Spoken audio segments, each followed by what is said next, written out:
नमस्कार. हॅलो सह्याद्रीमध्ये आपल्या सगळ्यांचं मनपूर्वक स्वागत.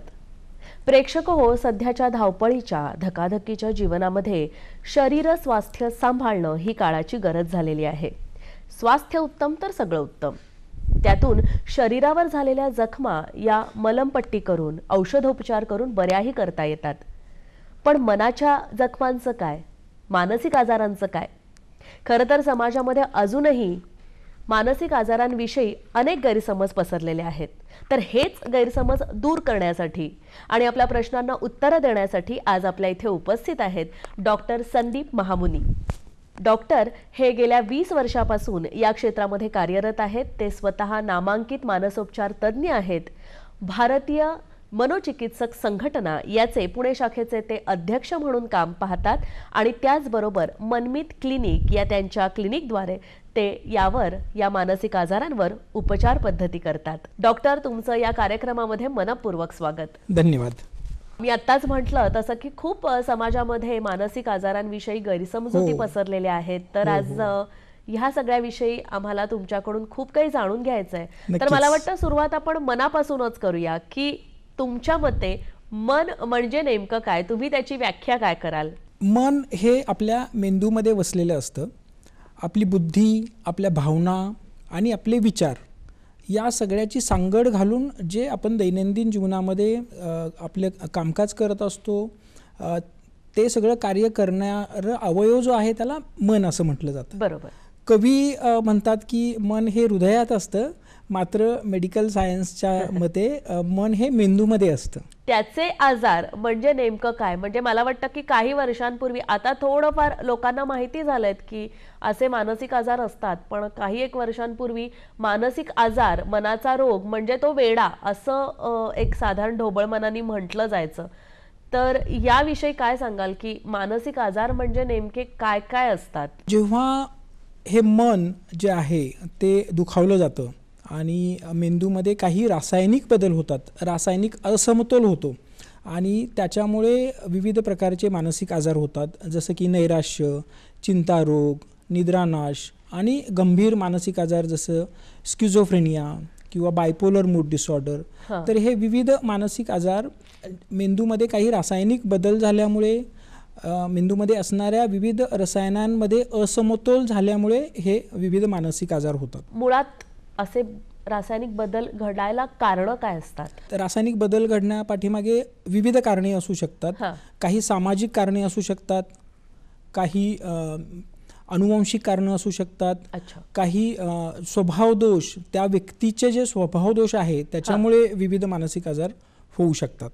अनुवंशिक म्हणजे तुम्ही म्हणताय की आधी पण असे आजार, त्यांच्या आधीच्या पिढीला तसे आजार असतील म्हणून ते होतात. आधीच्या पिढीमध्ये जर दोन्ही पालकांना ते आजार असतील तर त्या पालकांमध्ये आजार होण्याची शक्यता असते. पण 100% तो आजार पुढच्या पिढीमध्ये होईलच असं नाही. पण साधारण 5 ते 10% पाल्यांमध्ये त्याची लक्षणे दिसू शकतात. अच्छा, म्हणजे कुठले असतात ते आजार साधारण? त्याच्यामध्ये नैराश्य असू शकतं, स्किझोफ्रेनिया असू शकतो, त्यानंतर विविध प्रकारचे चिंतारोग, मंत्रचळ, वेगवेगळ्या प्रकारचे फोबियाज, हे सगळे आजार असू शकतात. सध्याच्या या धावपळीच्या युगामध्ये टेन्शन तर प्रत्येकालाच असतं, त्यामुळे टेन्शनमुळे सुद्धा काही वेळेला हे आजार होऊ शकतात. बरोबर. पण ते सगळ्यांनाच होतात असंही नाही. तर त्यामागे काय कारण असतात किंवा त्यामागे तुमचं निरीक्षण काय सांगतं? समाजामध्ये आपल्याला सगळ्यांनाच कधी ना कधीतरी टेन्शन येत असतं, काहीतरी प्रतिकूल अशी घटना आपल्या आयुष्यात घडते मात्र या आपल्याला सगळ्यांना हा मानसिक आजार होत नाही. बऱ्याच वेळा आपण या आलेल्या संकटाला किंवा प्रतिकूल जी काही समोर आलेली घटना आहे त्याला आपण सांभाळून घेतो, त्याला आपण ॲडजस्ट करतो, सामोरे जातो आणि त्याच्यातून आपण आणखीन स्ट्रॉंग बनतो बऱ्याच वेळा. मात्र काही जणांच्या बाबतीत आलेल्या परिस्थितीशी ते जुळवून घेऊ शकत नाहीत. जर एखादं छोटं जरी संकट आलं तरी त्यांना त्या संकटाला जुळवून घेता येत नाही आणि त्यामुळे मग कुठेतरी त्या मानसिक आजारांची लागण होते. पण मग हे मानसिक आजार झालेत किंवा त्याची सुरुवात होतीये हे कसं कळलं पाहिजे किंवा हे कळलं तर काय केलं पाहिजे? बऱ्याच मानसिक आजारांची सुरुवात ही चिडचिड होण्यापासून होते. अच्छा. त्यामुळे पहिला बदल जो त्या व्यक्तीमध्ये दिसतो तो म्हणजे तो व्यक्ती चिडचिड करायला लागतो. अगदी छोट्या छोट्या गोष्टींवरून तो चिडचिड करतो. त्याला जेवण वेळेवर दिलं नाही तरी चिडचिड करतो किंवा जर मित्र म्हटला असेल की मी 10 मिनिटात पोहोचतोय आणि 10 मिनिटात तो मित्र पोहोचला नाही तरीसुद्धा मग त्याची खूप चिडचिड होते. अच्छा. तर हे चिडचिड करणं इथून सुरुवात होते. दुसरं म्हणजे झोप. बऱ्याच वेळा झोप मंदावते. जेव्हा मानसिक आजारांची सुरुवात होते तेव्हा झोप मंदावते. म्हणजे निद्रानाश साधारण सुरूच होतो सगळ्या मानसिक आजारांमध्ये. बऱ्याच मानसिक आजारांमध्ये सुरू होतो. याउलट काही आजारांमध्ये मात्र झोप वाढते. तो व्यक्ती अति झोप घेतो, तो दिवसभर झोपून राहतो किंवा तो पलंगावर पडून राहतो, त्याला कुठलीही गोष्ट करायची इच्छा राहत नाही किंवा त्याला रस वाटत नाही जीवनात. त्याला नैराश्य जर आले असेल तर त्याला जीवनामध्ये रसच वाटत नाही की आपण जाऊन ऑफिसला जाऊन आपण काम करावं किंवा जो आपला उद्योगधंदा आहे तो आपण जाऊन पुढे न्यावा, त्याच्यामध्ये आपण प्रगती साधावी असं वाटतच नाही आणि तो फक्त घरात पलंगावर लोळत असतो. तर हे आपण वेळीच ओळखणं फार गरजेचं असतं की हे जे सुरुवातीची लक्षणं आहेत ती जर आपण ओळखली आणि तज्ज्ञांचा सल्ला घेतला आणि तज्ज्ञांनी जेव्हा त्या अशा. पण खरं तर ही लक्षणं इतकी सौम्य आहेत असंही म्हटलं तर अवघड ठरणार नाही, कारण चिडचिड होणं ठीक आहे म्हणजे होऊ शकते किंवा जास्त झोप दमल्यामुळे जास्त झोप लागले तर साधारण याचा काळ किती असावा? म्हणजे पण लगेच तर आपण 2 दिवस असं झालं की लगेच जाऊ नाही शकत, तर साधारण 2 आठवड्याचा कालावधी हा आम्ही तज्ज्ञ लोक गृहीत धरतो. जेव्हा एखाद्या व्यक्तीला 2 आठवडे किंवा त्यापेक्षा जास्त कालावधीपासून ही चिडचिड होत आहे आणि ती सातत्यानं होत आहे, म्हणजे जवळजवळ दिवसभर आणि जवळजवळ दररोज साधारण 2 आठवडे जेव्हा ही चिडचिड होत असते, झोप येत नसते, उदास वाटत असतं किंवा विनाकारण चिंता वाटते, कधी कधी छातीत धडधड होते, भीती वाटायला लागते, त्याचा आत्मविश्वास कमी होतो, तर ही लक्षणं साधारण 2 आठवडे जर असली तर आपण तज्ज्ञांचा सल्ला घेतला पाहिजे आणि योग्य ते मार्गदर्शन घेऊन त्याच्यातून नक्कीच आपण बाहेर काढू शकतो. या मानसिक आजारांवर समाजामध्ये खूप गैरसमजुती पसरलेल्या आहेत, तर एक डॉक्टर म्हणून तुम्ही काय सांगाल? आपल्या समाजात अजूनही या आजारांबद्दल खूप साऱ्या गैरसमजुती आहेत.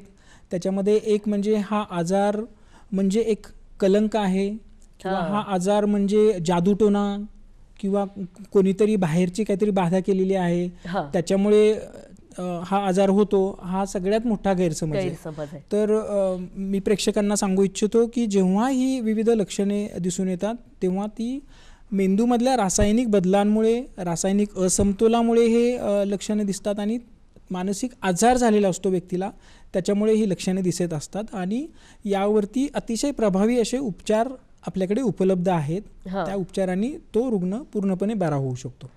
साधारण याचा वयोगट काय असतो या मानसिक आजारांचा? मानसिक आजारांचा वयोगट कुठल्याही वयामध्ये होऊ शकतात, म्हणजे अबालांपासून वृद्धांपर्यंत कुठल्याही वयोगटामध्ये हा आजार होऊ शकतो. पण साधारण प्रौढांमध्ये त्याचं प्रमाण जास्त दिसून येतं. लहान मुलांमध्ये अतिचंचलपणा, ज्याला ADHD, attention deficit hyper activity disorder आणि इतर असे मानसिक विकार लहान मुलांमध्ये दिसतात. आणि सध्याच्या काळामध्ये सर्वसामान्य मानसिक आजार कुठले दिसत आहेत, जाणवत आहेत? प्रामुख्याने आढळून येणारे मानसिक आजार आहेत. पहिला म्हणजे नैराश्य, ज्याला डिप्रेशन असं म्हटलं जातं. त्याच्यानंतर दुसरा जो आजार आहे तो म्हणजे चिंतारोग किंवा अँझायटी डिसऑर्डर्स. तर त्याच्यामध्ये विविध प्रकार असतात. तर प्रामुख्याने आम्हाला हे 2 आजार दिसून येतात. त्याचबरोबर झोप न येणे किंवा ऑफिस रिलेटेड जो स्ट्रेस आहे हो, आणि बरोबर. त्याच्यामुळे ताणतणाव वाढणे हां, आणि हां. त्यामुळे नाते संबंधांमध्ये कधी कधी दुरावा निर्माण होणे हां. हे सुद्धा आम्हाला प्रामुख्याने आजकाल आढळून येतं. डॉक्टर संदीप महामुनी यांच्याशी आपण अशीच चर्चा चालू ठेवूया, पण तत्पूर्वी हॅलो सह्याद्रीमध्ये घेऊया क्षणभराची विश्रांती.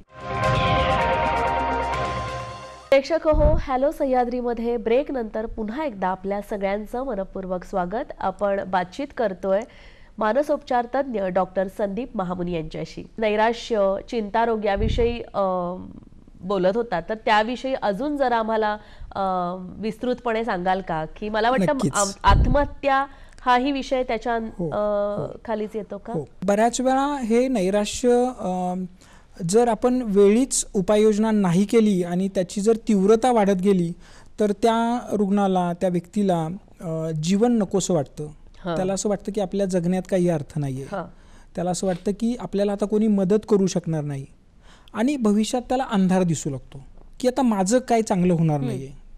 आणि त्यामुळे मग त्याला कुठेतरी वाटू लागतं की आता मी कशाला जगू, मेलं तर बरं, असे विचार घर करू लागतात. तिथूनच मग आत्महत्या करायचे विचार सुरू होतात. बऱ्याच वेळा तो सिरियसली आत्महत्या करायचा प्लॅन करत असतो.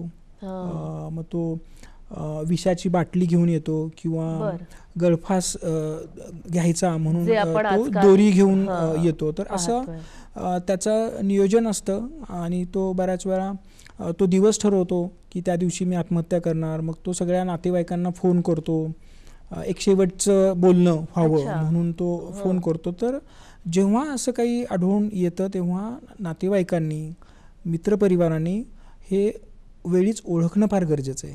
आणि योग्य वेळी जर त्याला आपण मानसोपचार तज्ज्ञ, समुपदेशक यांच्याकडे जर उपचारासाठी नेलं तर नक्कीच अशा व्यक्तीला आपण आत्महत्येपासून परावृत्त करू शकतो. आणि हे सध्या या सगळ्या धावपळीच्या युगामध्ये वाढलंय का? धावपळीच्या युगामध्ये प्रत्येक जण कमी वेळात मोठं शिखर गाठायचा प्रयत्न करतोय आणि मग त्याच्यामध्ये कुठेतरी कॉम्पिटिशन चा विचार केला जातोय की पेपर अवघड गेला म्हणून सुद्धा आत्महत्या केलेली आहे किंवा रिझल्ट बरोबर लागला नाही म्हणून सुद्धा आत्महत्या केलेली आहे, असंही आपण ऐकलेलं आहे. तर बऱ्याच वेळा ही मुलं शाळा कॉलेजेसमध्ये जाणारी तर ती सारासार विचार करत नाहीत आणि अपयश आलं तर ते पचवू शकत नाहीत. आपण नेहमी म्हणतो की अपयश ही यशाची पहिली पायरी असते. त्यामुळे अपयशाला खचून न जाता आपण सातत्यानं प्रयत्न जर केले तर आपण नक्कीच एक ना एक दिवस यशस्वी होतो. मग या विषयावर शाळा कॉलेजमध्ये काही मार्गदर्शन केलं जातं का रेग्युलरली? शाळा कॉलेजेसमध्ये समुपदेशक असतात आणि जर शिक्षकांना असं आढळून आलं की एखादा विद्यार्थी एकटा राहतोय, फारसं बोलत नाहीये कोणाशी किंवा तो त्याचं मन मोकळं करत नाहीये किंवा जसं मगाशी म्हटलं की चिडचिड करतोय, तर अशावेळी हे समुपदेशक त्या विद्यार्थ्याशी बोलतात, त्याचं मन मोकळं करायला मदत करतात आणि कुठेतरी त्या मनातल्या विचारांचा निचरा होतो. कोणाशी तरी बोलल्यामुळे त्या विद्यार्थ्याला किंवा कोणालाही जेव्हा आपण आपल्या मनातलं बोलून दाखवतो तेव्हा मन मोकळं झाल्यासारखं वाटतं, मन हलकं होतं आणि कुठेतरी ते ओझं कमी होतं. त्यामुळे बोलणं गरजेचं आहे, बोलतं होणं गरजेचं आहे. जर कोणाला त्रास असेल तर त्यानं आपल्या नातेवाईकांशी, कुटुंबातील जवळच्या व्यक्तींशी किंवा मित्रांशी बोललं पाहिजे. आणि आजकाल काय होतंय की ऐकणारे कान खूप कमी आहेत, म्हणजे ऐकून घ्यायलाच कोण तयार नाहीये. त्यामुळे नातेवाईकांनी हे लक्षात ठेवणं अतिशय गरजेचं आहे की जेव्हा त्यांचा मुलगा किंवा मुलगी त्याला काहीतरी सांगायचं आहे तर तुम्ही शांत बसून ते ऐकून घेणं फार गरजेचं आहे की त्या मुलाला काय अडचण आहे, कुठलं संकट त्याला भेडसावतंय, तर ते आपण शांतपणे ऐकून घेतलं ना तरी 50% त्या मुलाला बरं वाटतं आणि त्याच्यातून आपण नक्कीच काहीतरी मार्ग काढून ती अडचण आपण दूर करू शकतो. किंवा पूर्वी डायरी लिहिणं अगदी हा एक प्रकार असायचा जो आता कमी झालेला आहे की आपलं त्यानिमित्ताने आपलं मन मोकळं व्हायचं किंवा काय दिवसभरातल्या घडलेल्या गोष्टी किंवा काही इन्सिडेंट्स घडले असेल तर आपण ते लिहायचो. डायरी लिहिण्याने काय होतं, एकतर आपल्या दिवसभरात ज्या घडामोडी असतात, घडलेल्या घटना असतात त्याचं आपण थोडक्यात वर्णन लिहून काढतो. चांगल्या घटना ज्या घडलेल्या असतात ते लिहिण्यानं आपल्याला एक आनंद मिळतो. बरोबर. आणि जर एखादी प्रतिकूल घटना घडली असेल आणि ती लिहिण्यानं सुद्धा आपल्या मनातून जी आपल्या मनात अडी बसलेली असते ना ती दूर व्हायला मदत होते. बरोबर. आणि डॉक्टर त्याचबरोबर गर्दीची भीती वाटणे किंवा लिफ्टमध्ये एकटं असताना भीती वाटणे, उंचावरून खाली बघताना भीती वाटणे, ह्या पण काही गोष्टी ज्या असतात त्याही मानसिक आजारांमध्ये. जेव्हा बंद जागेची भीती वाटणं किंवा लिफ्टमधून इमारतीमध्ये वरती जायला भीती वाटणे किंवा बंदिस्त ठिकाण कुठलंही असेल किंवा खूप गर्दीच्या ठिकाणी जसं की रेल्वे स्टेशन, तर काही जणांना तिथे पण जायची भीती वाटते. बऱ्याच वेळा त्यांना वाटतं की माझ्याबरोबर कोणतरी असावं. तर त्याच्या पाठीमागे त्यांचा विचार असा असतो की मला तिथे काय झालं तर कोण मला मदत करेल. मला जर तिथे हार्ट अटॅक आला किंवा मला छातीत जर दुखायला लागलं, घाम आला, चक्कर आली, भोळ आली, तर मला कोण मदत करेल. तर त्यामुळे हे लोक अशा गर्दीच्या ठिकाणी, बंद ठिकाणी, लिफ्टमध्ये ते जायला घाबरतात. त्यांना बऱ्याच वेळा एक भीती बसलेली असते की लिफ्ट जर मध्येच बंद पडलं तर मला कोण सोडवेल, मला कोण मदत करेल. आणि त्यामुळे ते या गोष्टी टाळतात आणि त्याचा मात्र त्यांना त्रास होतो. पण हे मोठ्या प्रमाणात हा आजार नाहीये. हे सौम्य मानसिक आजार म्हणता येईल. आपण उपचार असे काही करू शकत नाही. त्याच्यावरती आपण उपचार एकतर समुपदेशन करू शकतो. त्या बऱ्याच वेळा काहीतरी निगेटिव्ह घटना घडलेली असते, गर्दीमध्ये नातेवाईकांना हृदयविकाराचा झटका येऊन त्यांचा मृत्यू झालेला असतो आणि असं त्यांनी ऐकलेलं असतं आणि ते त्यांच्या मनात कुठेतरी बसलेलं असतं. तर अशा व्यक्तींचं आपण समुपदेशन करून ते मनातून काढू शकतो. त्याचबरोबर जी अँझायटी निर्माण होते तर ती कमी करण्यासाठी सुद्धा काही सौम्य प्रमाणात औषधं असतात. त्या औषधांनी आपण अशा व्यक्तीला बरं करू शकतो. डॉक्टर, मनोकायिक आजार म्हणजे नक्की काय? मनोकायिक आजार तर आपलं मन, मानवी मन आणि शरीर याचा खूप जवळचा संबंध आहे. जेव्हा आपल्या मनामध्ये काही अस्थिरता असते तेव्हा त्याचा शरीरावरती परिणाम होतो. उदाहरणार्थ जेव्हा आपण घाबरलेलो असतो तर तेव्हा आपले हात थरथर कापायला लागतात, घाम फुटतो. तर तसंच जेव्हा शारीरिक आजार जर काही असेल तर त्याचा सुद्धा मनावर विपरीत परिणाम होतो. मात्र मनोकायिक आजारांमध्ये काय होतं की विविध प्रकारच्या शारीरिक तक्रारी असतात. त्या व्यक्तीला अंग दुखणे, डोकं दुखणे, कधी कधी पोटात गोळा येणे, पोटात दुखणे, अशा शारीरिक तक्रारी असतात. मात्र त्याचा उगम हा मानसिक आजाराने झालेला असतो. जेव्हा त्यांच्या वैद्यकीय चाचण्या केल्या जातात तेव्हा ते सगळे रिपोर्ट नॉर्मल असतात. बऱ्याच वेळा पोटात दुखतं आणि त्या व्यक्तीला असं वाटतं की माझ्या पोटात गाठ आहे. मात्र ज्या वैद्यकीय तपासण्या केल्या जातात त्याच्यात कुठेही काही असं नसतं. मात्र त्या व्यक्तीला वाटत असतं की मला पोटामध्ये गाठ आहे. तर हे मनोकायिक आजाराचं एक उदाहरण देता येईल. पण मग ते निदान कसं कळतं की आता ते पोटात गाठ आहे आणि तुम्ही म्हटलात तसं असं त्याला वाटतंय आणि रिपोर्ट तर नॉर्मल आलेला आहे, मग तुम्ही त्याचं निदान कसं करता की नक्की याला काय आजार झाला असेल? सर्वप्रथम आम्ही सगळ्या वैद्यकीय तपासण्या करतो आणि त्याचे रिपोर्ट सगळे आम्ही अवलोकन करून ते जर रिपोर्ट नॉर्मल असतील तर आम्ही त्यांच्या काही मानसिक तपासण्या करतो आणि त्या तपासण्यांवरून आमच्या लक्षात येतं की हे मनोकायिक आजार आहे. डॉक्टर, नातेसंबंध आणि मानसिक आजार यांचा काही परस्पर संबंध आहे का? नक्कीच आहे. कारण नातेसंबंध जर बिघडले तर त्याच्यामुळे मानसिक व्याधी होऊ शकते. आणि कधी कधी मानसिक व्याधी जर असेल तर त्यामुळे सुद्धा नातेसंबंध बिघडतात. असा दोन्हीचा परस्पर संबंध आहे. म्हणजे बघा, जेव्हा एखाद्या व्यक्तीचा स्वभाव तापट असतो, त्या पतीचा स्वभाव जर तापट असेल तर तो नेहमी पत्नीला रागावत असतो, छोट्या छोट्या गोष्टींवरून बोलत असतो, पाणउतारा करत असतो, इतरांसमोर अपमान करतो आणि मग कुठेतरी त्या पत्नीचं पण मन दुखावलं जातं. त्यामुळे मग ते नातेसंबंध बिघडतात, त्याच्यामध्ये दुरावा निर्माण होऊ शकतो. त्यामुळे नातेसंबंध जपणं अतिशय गरजेचं असतं. आणि जर आपल्यामध्ये काही स्वभावदोष असतील तर आपण ते आत्मपरीक्षण करावं आणि ते बदलायचा प्रयत्न करावा.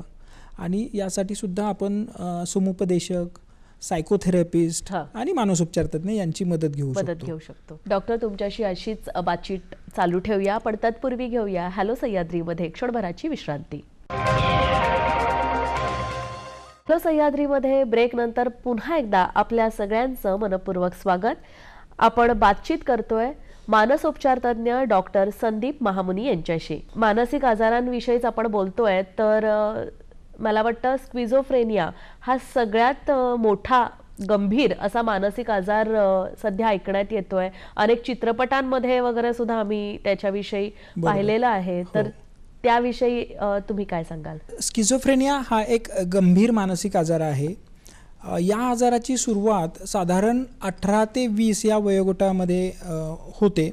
मात्र हा कुठल्याही वयोगटामध्ये होऊ शकतो. अगदी लहान मुलांपासून ते वृद्धांपर्यंत कुठल्याही वयामध्ये त्याची लागण होऊ शकते. मात्र प्रामुख्याने आम्हाला 18 ते 20 जो वयोगट आहे की जिथे तो कॉलेजमध्ये तो मुलगा किंवा मुलगी कॉलेजमध्ये पदार्पण केलेलं असतं आणि तिथे त्याला मित्रपरिवार त्यांच्याकडून बऱ्याच वेळा काही वादविवाद निर्माण झाल्यामुळे स्ट्रेसफुल सिच्युएशन, ताणतणाव निर्माण होतो आणि मग तिथे त्यांचा ब्रेकडाऊन होतो आणि स्किझोफ्रेनियाची लक्षणे दिसू लागतात. स्किझोफ्रेनिया झालेला जो रुग्ण आहे तो वास्तवापासून दूर जातो आणि त्याला भास व्हायला लागतात.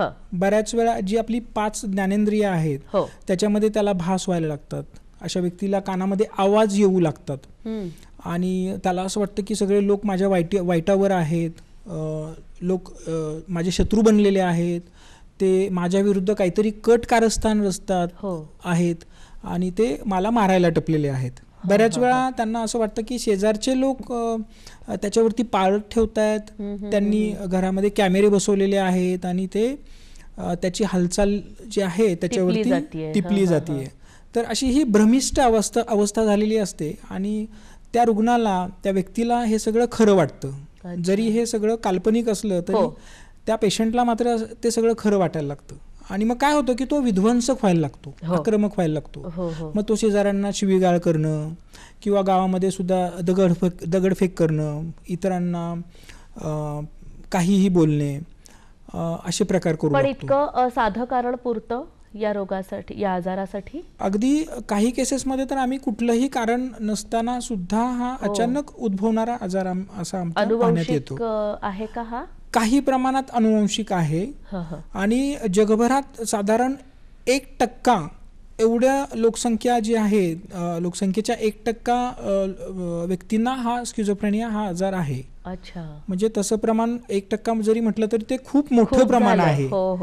आणि ह्या स्किझोफ्रेनियाला सुद्धा आपण उपचार करू शकतो आणि त्या रुग्णाला आपण वेळीच जर मदत केली तर तो बरा होऊ शकतो. यासारखे अजून काही गंभीर मानसिक आजार आहेत, ते कोणते आहेत? स्किझोफ्रेनिया सारखेच बरेच ऑर्गॅनिक सायकोसिस ज्याला आम्ही म्हणतो की मेंदूमध्ये जर काही बिघाड झाला, मेंदूमध्ये गाठ जर झाली किंवा मेंदूमध्ये रक्तस्राव झाला किंवा बऱ्याच वेळा मेंदूमध्ये जर इन्फेक्शन झालं बॅक्टेरियाज किंवा व्हायरसेस, तर त्याच्यामुळे सुद्धा ऑर्गॅनिक सायकोसिस नावाचा मानसिक आजार होऊ शकतो. तो काय असतो? बऱ्याच वेळा अशा लोकांना भास होतात, त्यांना डोळ्यासमोर वेगवेगळी लोक दिसतात, काही नसलं तरी त्यांना असं वाटतं की त्यांच्या बरोबर कोणतरी बोलतंय. कधी कधी त्यांना भूत आहेत, त्यांना असं वाटतं की भूत आलेलं आहे आणि ते त्यांना त्रास देतंय किंवा ते त्यांच्या शरीरामध्ये घुसलंय. बऱ्याच वेळा ते गोंधळलेल्या अवस्थेत असतात, त्यांना दिवस रात्र किंवा आपण कुठे आहोत किंवा काय वेळ आहे किंवा कोण आपल्याबरोबर बोलत आहे हे ओळखता येत नाही. आणि स्मृतिभ्रंश हा एक मानसिक आजार वृद्धांमध्ये आढळून येतो प्रामुख्याने आणि त्याच्यामध्ये विसराळूपणा वाढू लागतो. स्मृतिभ्रंश म्हणजेच अल्झायमर्स डिमेन्शिया असं म्हटलं जातं. त्या डिमेन्शियाचे बरेच वेगवेगळे प्रकार असतात. Vascular dementia, Alzheimer's dementia, Louis body dementia, असे विविध प्रकार असतात. ह्या सगळ्या गंभीर आजारांवर कसे उपचार केले जातात आणि हे गंभीर आजार पूर्णतः बरे होतात का? तर या सगळ्या गंभीर आजारांवरती आपल्याला उपचार करता येतात. प्रामुख्याने आपल्याला औषधोपचार मेडिसिन जे आहे ते देऊन आपल्याला ही आजाराची लक्षणे जी आहेत ती पूर्णपणे कंट्रोलमध्ये आणता येतात. अच्छा.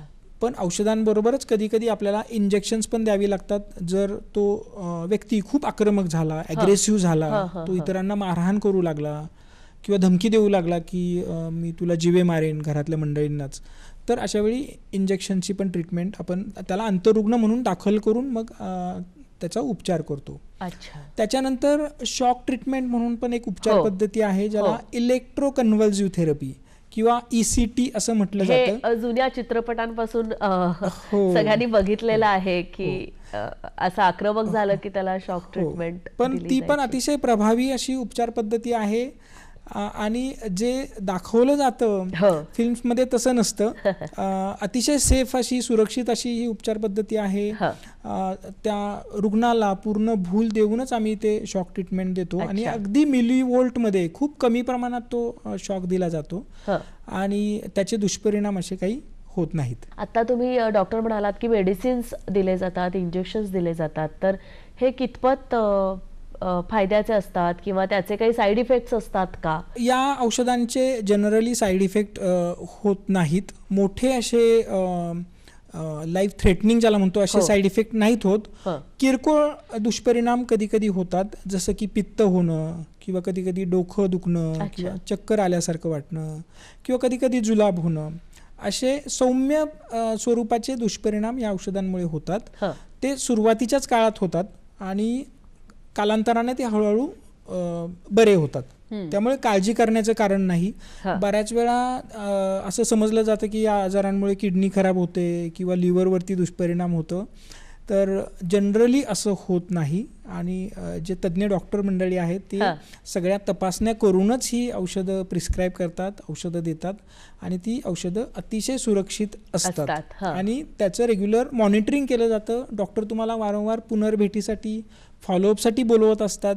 पण सगळ्याचा कालावधी जास्त असतो ना या? साधारण ही औषधं स्किझोफ्रेनिया सारख्या गंभीर आजारामध्ये साधारण दीर्घकाल म्हणजे 2 वर्षासाठी कमीत कमी घ्यावी लागतात. आणि मगाशी ओघवतं आपण बोललो की वृद्धांमध्ये पण मानसिक आजार असतात, तर मानसिक आजारांच्या संदर्भात वृद्धांना काय काय आव्हानांना सामोरं जावं लागतं? कुठले कुठले आजार त्यांच्या वयात येऊ शकतात?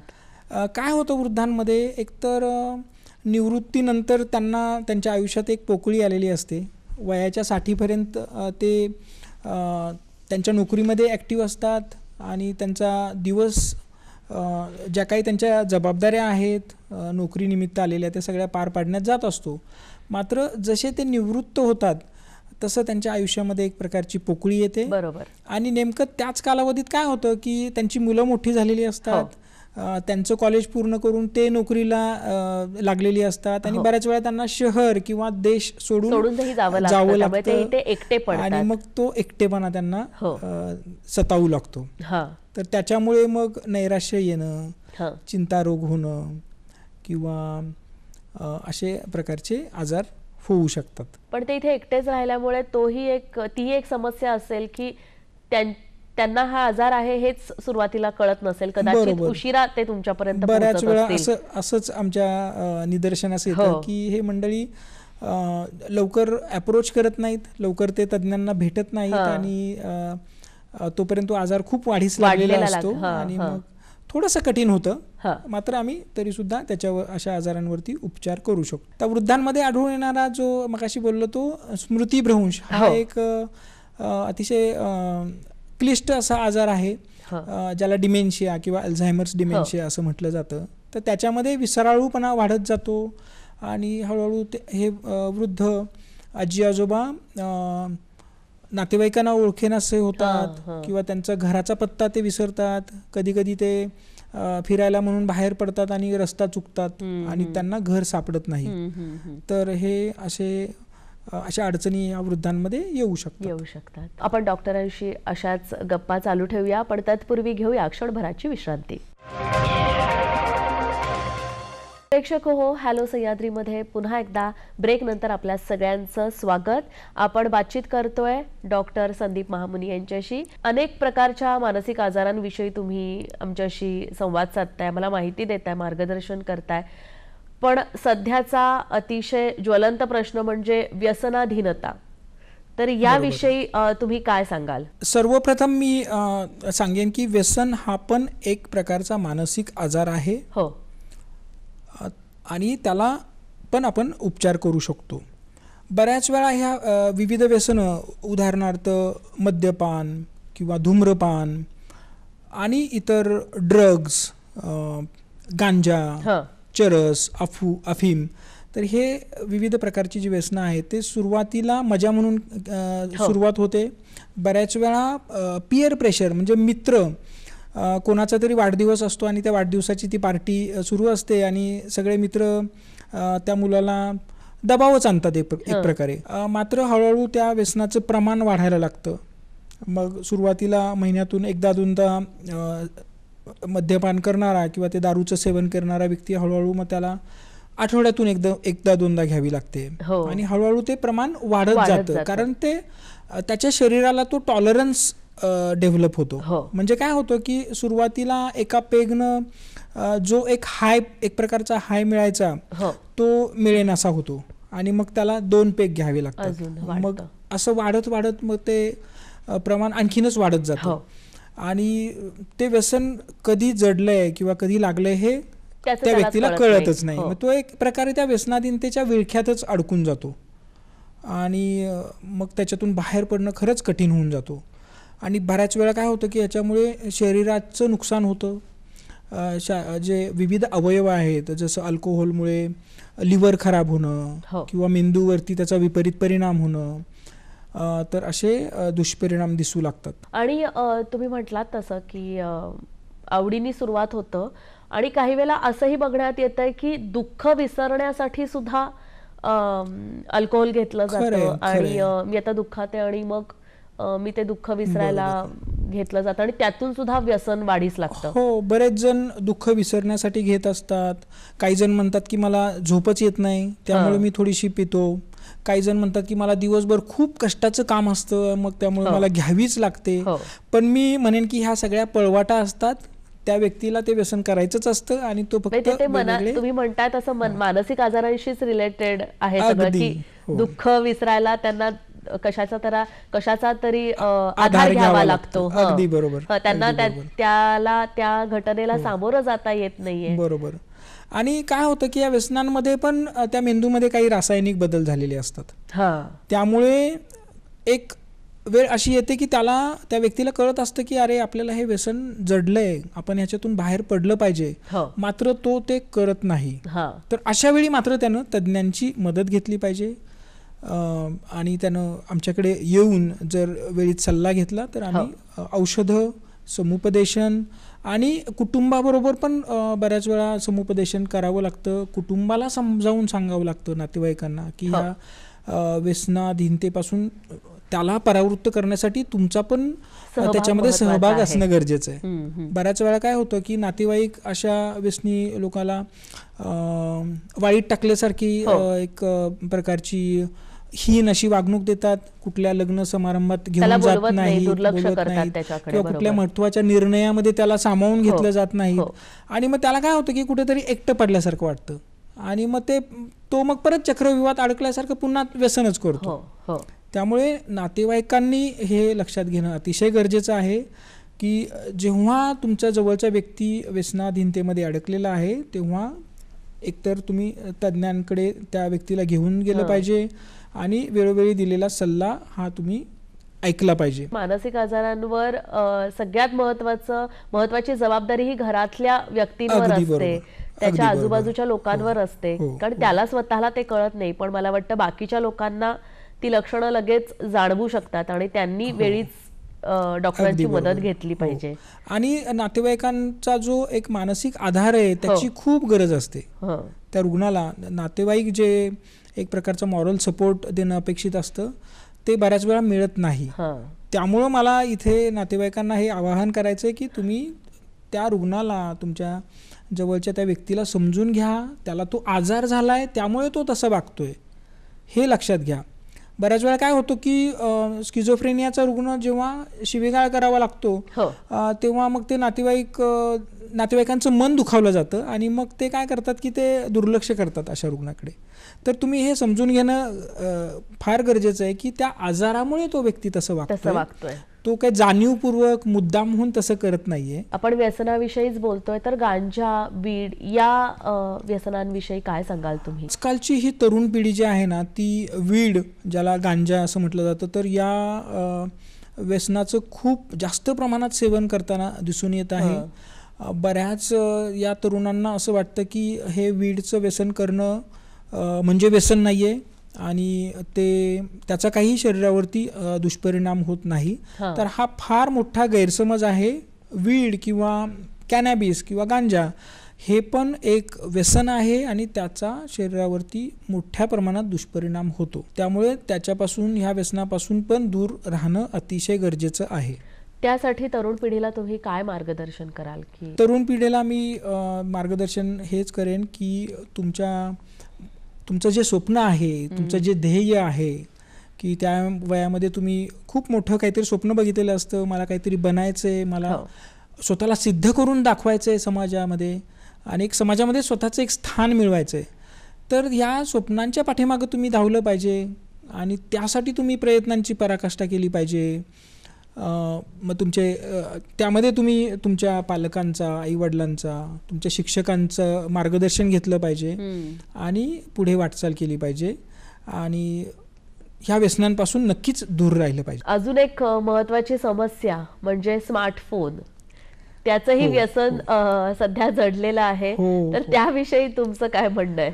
आजकाल काय होतं की अगदी लहान मुलं सुद्धा, ज्यांना हातामध्ये चमचा धरता येत नाही, ते हातामध्ये फोन घेऊन त्या रील्स पुढे पुढे पटापट चालत असतात. तर आणि काय होतं की बऱ्याच वेळा ती आई सुद्धा फोन त्या बाळाच्या हातात देते की जेणेकरून तो शांत बसेल आणि गोंधळ करणार नाही. तर हे पूर्णपणे चुकीचं आहे.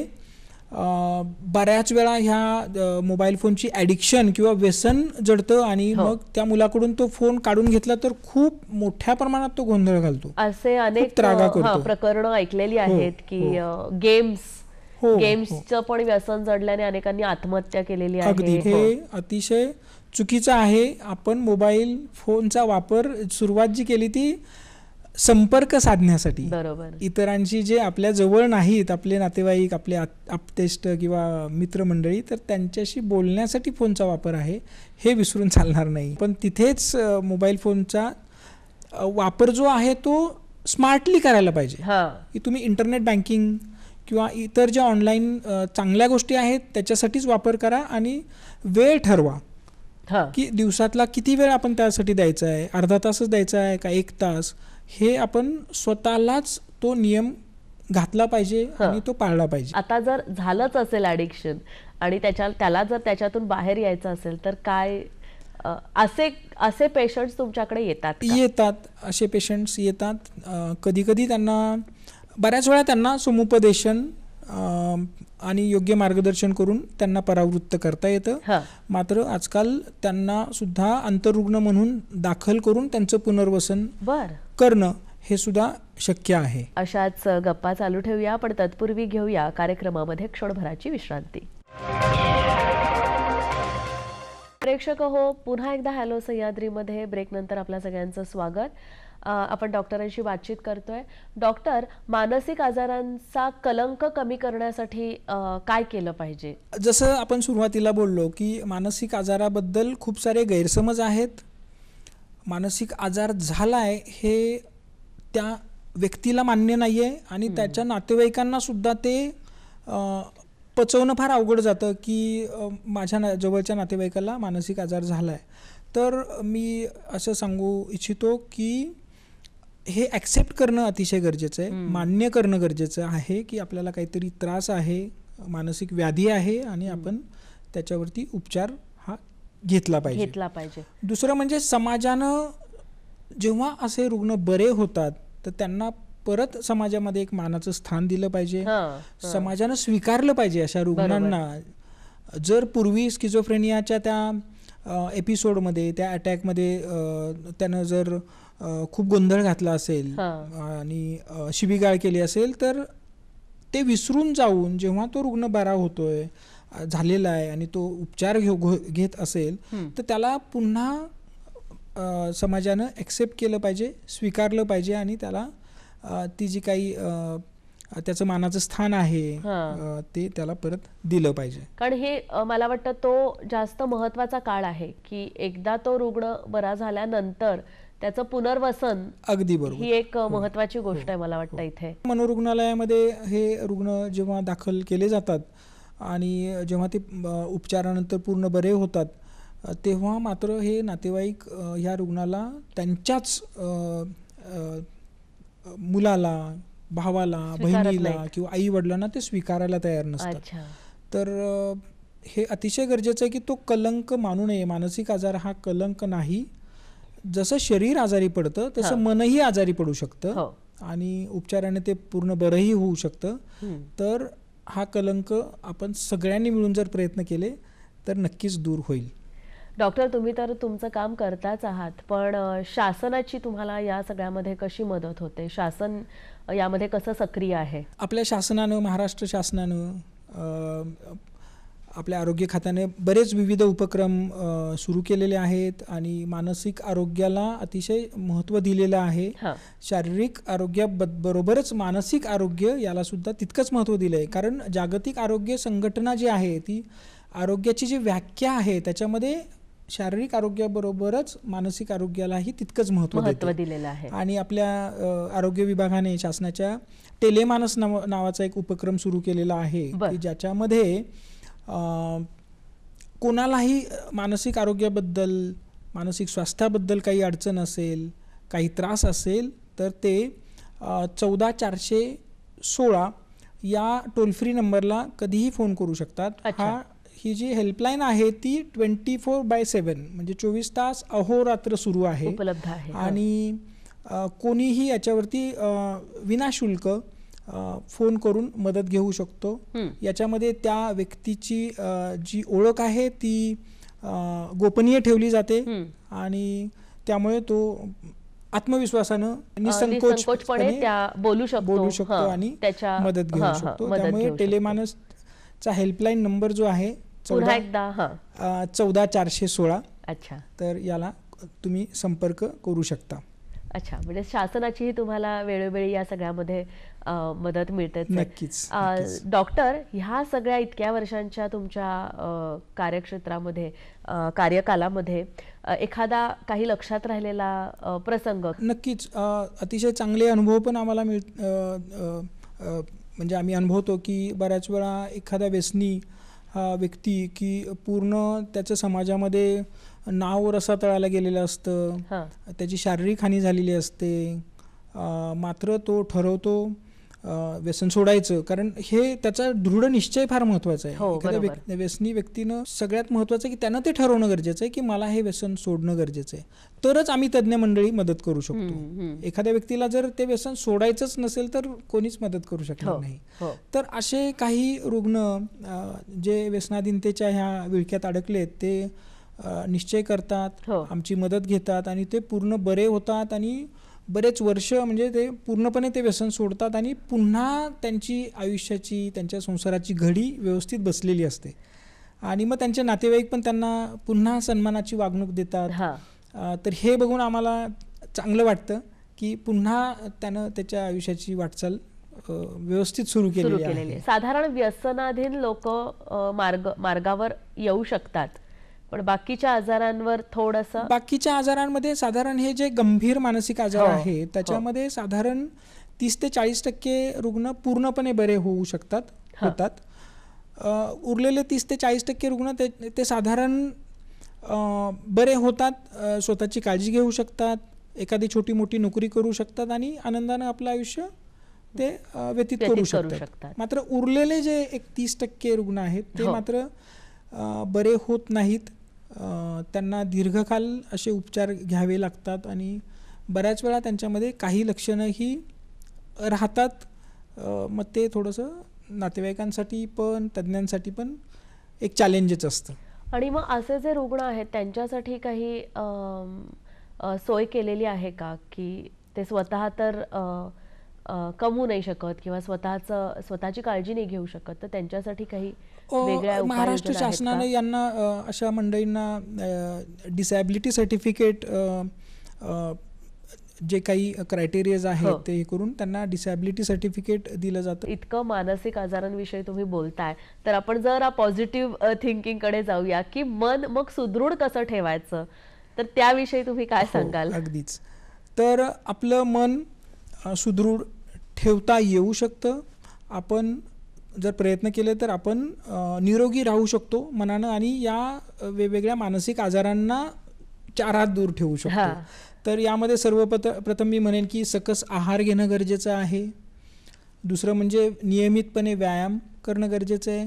रोज साधारण 40 मिनटं चाललं पाहिजे किंवा जिममध्ये जाऊन व्यायाम केला पाहिजे. त्याच्यानंतर योगासनं केली पाहिजेत हां, किंवा प्राणायाम ज्याला म्हणतो, बरोबर. तर ते सुद्धा केले पाहिजे. तर ज्यांना जसं जमेल तसं ह्या कुठले व्यायाम प्रकार केले पाहिजेत आणि ते करण्याच्या आधी तुम्ही तज्ज्ञांचा पण सल्ला घ्या. कारण काही जणांना जर हृदयविकार असेल तर काही व्यायाम प्रकार करता येणार नाही. तर त्यांनी तर दुसरा तुम्ही काय तुमच्या प्रकार? डॉक्टरांचा सल्ला घेऊन ते व्यायाम केले पाहिजेत. दुसरं मी असं सांगेन की समाधानी राहणं ही एक वृत्ती असते. हां. तर आपण जे आपल्याकडे आहे त्याबद्दल आपण समाधानी राहणं गरजेचं आहे. की जे गोष्ट आपल्याकडे नाही त्यासाठी दुःख करत बसण्यापेक्षा जे आहे त्याच्यामध्ये समाधानी राहणं गरजेचं आहे.